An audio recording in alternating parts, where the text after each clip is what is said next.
ڕاگەیاندنی حەزبی کۆمۆنیستی ئێران بە بۆنێ 8 مارس ڕۆژی جیهانی ژن لە سەروبەندی ڕۆژی جیهانی ژن نزیک دەبینەوە. بەم بۆنەیەوە ئەم ڕۆژە مێژوویە مەزنە لە سەرجەم ژنان و پیاوانی ئازادی خواز و یەکسانی خواز پیرۆزبای دەکەین. ڕێزدەگرین لە یاد و فیداکاریەکانی ئەو ژن و کچە ئازادی خوازانەی کە لە شۆڕشی شکۆداری ژینەدا وەک ئەستێرەیەک درەوشانەوە و بوونە چرای ڕووناکی بەخشی شۆڕشی چارەنووسسازی داهاتوو. 111 ساڵ بەسەر پەسەندکردنی ڕۆژی 8 مارس وەک ڕۆژی جیهانی ژندا تێپەڕ دەبێت. ڕۆژێکی کە لەلایەن کۆمۆنیستی شۆڕەشگێر کلارا زێتکین وەک ڕۆژی ژنانی کرێکار پێشنیار کرا و بە هەوڵی سۆسیالیستەکان بوو بە ڕۆژێکی جیهانی. لە ماوەی ئەو ساڵانەدا ژنانی ئازادی خواز بە پشتیوانی پیاوانی خەباتکار و یەکسانی خواز بە فیداکاری و گیانبازی و قوربانیزانێکی زۆر توانی ویانە گەلێک ماف و داخوازی جیهانی بەدەست بهێن و بەزووسنەوەی ژنان لە پێنا و ڕزگاریدا چەندین هەنگاو بەرەو پێشەوە بن. ئەمساڵ لە هەلومەرجێکدا 8 مارس ڕۆژی جیهانی ژن و ڕۆژی خەبات لە پێنا و ڕزگاری ژناندا بەرز ڕادەگرین کە قەیرانێکی قوڵی ئابووری باڵی بەسەر جیهاندا کێشاوە و ئاسەوارەکەی کە بریتیە لە هەژاریەکی لە ڕادەبەدەر زیاتر لە هەمووان لەسەر شانی ژنان قورسای دەکات. شەڕی ماڵوێرانکەری ئۆکراین و کوشتاری خەڵکی بێدفاعی غەزا بە تایبەت ژنان و منداڵان لەلایەن ئەرتەشی ڕەگەزپەرستی ئیسرائیلەوە هەروە بەردەوامە. ژنان لە شەڕ و قەیرانەکاندا بەردەوام وەک ئەمڕۆ زیاتر لە پیاوان لەگەڵ ئازار و خەسارە ترسناکەکانی بەرەوڕوو بوونەتەوە. بەڵام ژنانی تێکۆشەر و پێشڕۆ بەردەوام لەسەر ئاستی جیهان و لە ڕۆژە سەخت و ئەستەمەکاندا لە زمرەی پێشەنگانی ناڕەزایەتی بەرامبەر بە شەڕ و مژدەبەخشانی ئاشتی و ئاشتەوایی و ئازادی و ئەمنیەت بوون. ئێرانی ژێردەسەڵاتی کۆماری ئیسلامی وەک هێمای ئاشکرای حکوومەتێکی ئائینی پشتیوانی نیزامی چینایەتی سەرمایه‌داری هەر لە سەرەتاوە یەکێک لە پایەکانی دەسەڵاتی خۆی لەسەر زەوتکردنی مافە ئینسانیەکانی ژنان دامەزراند. یەکەم دەرکەوتنی سیاسی خومینی لە ساڵی 1340دا لە دژی ژنان و ئەو مافە سەرەتایانە بوو کە لەو قۆناغەدا بەدەستیان هێنابوو. هەڵوێستێکی کا لە یەکەم ڕۆژەکانی دوای هاتنە سەرکاری لە مانگی ڕەشەمەی ساڵی 1357دا جەختی لەسەر کردەوە و بەکردەوەی دەرهێنا. لەو کاتەوە ڕژیمی ئیسلامی دووباڵی ئائین و پیاوسالاری بە هەموو هێزەوە لە دژی ژنان بەکارهێنا. بێبەزایەنەترین شێواز و فەرمەکانی تونند و توێژی و سوکایەتی پێکردن لە دژی ژنان لە ڕژیمی ئیسلامیدا بە یاسای کران.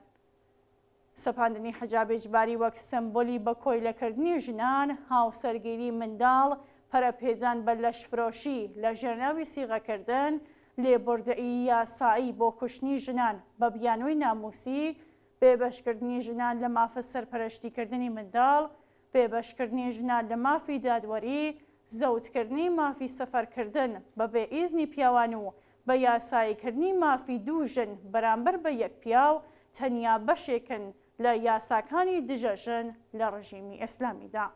بەڵام بە بەرینایی ڕەهەندەکانی وەحشیگەری و سەرکوتگەریەکانی کۆماری ئیسلامی بەرامبەر بە ژنان، خەبات و خۆڕاگری ژنان لە ماوەی 45 ساڵی ڕابردوودا لە ناو کۆمەڵگا و لە شوێنی ژیان و ناوەندەکانی کاردا بێپسانەوە لە ئارادا بووە و لە بزووسنەوەی شۆڕەشگەرانەی ژن ژیان ئازادیدا گەیشتە لووتکە. شۆڕشی ژینانی شانیدا کە ژن نەک هەر لاواز و ڕەگەزی دووەم نییە، بەڵکو بەتوانە، وشیار، بوێر و فیداکارە و زۆرترین شایستەی بەڕێوەبردننی جیهانێکی دوور لە شەڕ و کوشتار و لێوان لێو لە ئاشتی و مرۆڤ دۆستی و مهر و خۆشەویستیە. لە خۆڕان نەبوو کە سەرپۆشەکان دەسووتێنران.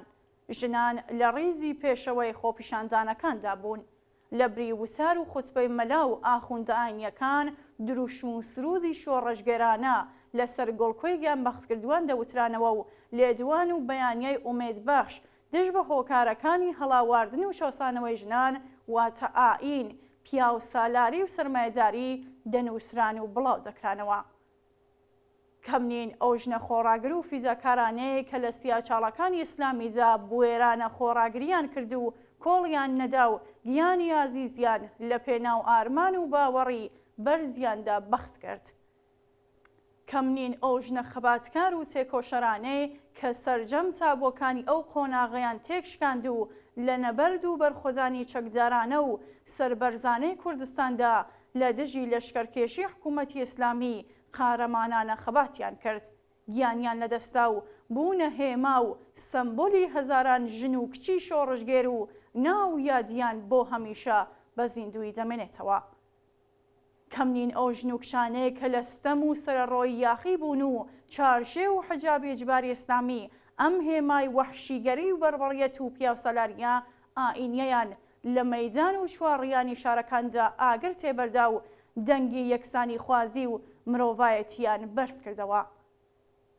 کەم نین ئەو ژن و کشانەیە کە لە خەبات و ناڕزایەتی ڕۆژانەی کرێکاران، خوێندکاران، مامۆستایان، خانەنشینان و ماڵخوڕاندا هاتنە سەر شەقام و دروشمی ئازادی و یەکسانیان بەرز کردەوە.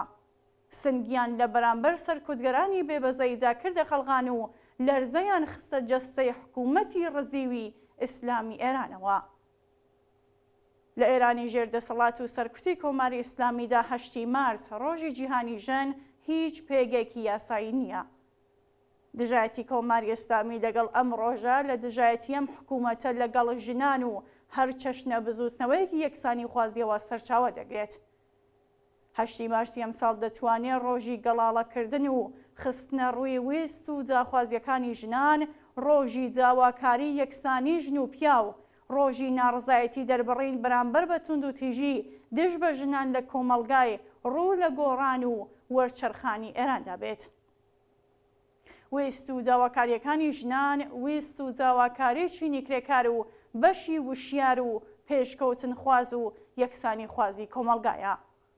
حەزبی کۆمۆنیستی ئێران وێڕای بەرز ڕاگررتنی ڕۆژی جیهانی ژن داوا لە سەرجەم ژنان و پیاوانی یەکسانی خواز دەکات کە بە بەڕێوەبردننی کۆڕ و کۆبوونەوەی ناڕزایەتی بەرین دژبەستەم و سەرکۆت لەسەر ژنان و بەرامبەر بە سیاسەتە دژە ئینسانیەکانی کۆماری ئیسلامی ئەم ڕۆژە بەرز ڕابگرن. حەزبی کۆمۆنیستی ئێران مارسی 2024 ڕەشەمەی 1402